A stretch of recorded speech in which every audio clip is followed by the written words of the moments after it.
La culture est un élément essentiel de notre vie locale.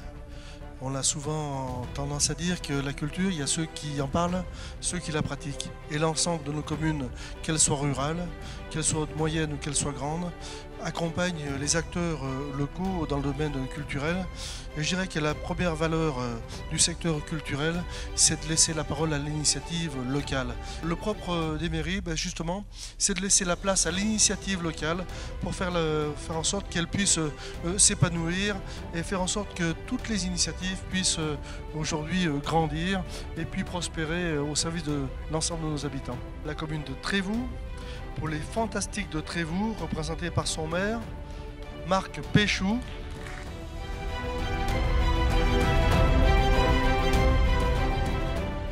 Ce spectacle existe à Trévoux depuis une dizaine d'années, à l'initiative de Pascal et de son mari, qu'il faut associer à ce trophée.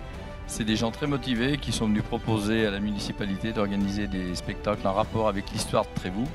Et tous les ans, on a un spectacle varié qui se déroule très souvent au château. Un château qui est la propriété du département, j'en profite pour souligner au président. Et effectivement, tous les ans, on a un spectacle renouvelé, un jour des fantastiques, des marchés médiévaux, enfin tout un tas de manifestations qui font la notoriété de la ville, parce que c'est un spectacle qui rayonne bien au-delà du département et au-delà de la région Rhône-Alpes. Quand nous faisons des médiévales, nous les faisons toujours avec un thème et une idée nouvelle. Et quand nous faisons un son et lumière, nous le déplaçons. Un coup dehors du château, un coup dedans, un coup en bord de Saône. On aime bien se créer des problèmes. On peut passer entre 50 et 200 personnes selon le nombre de personnes que nous mettons sur scène. Mais le noyau dur est de 50-60 personnes qui sont tout le temps là. Mais nous sommes qu'un groupe d'une vingtaine de personnes bénévoles sur toute l'année.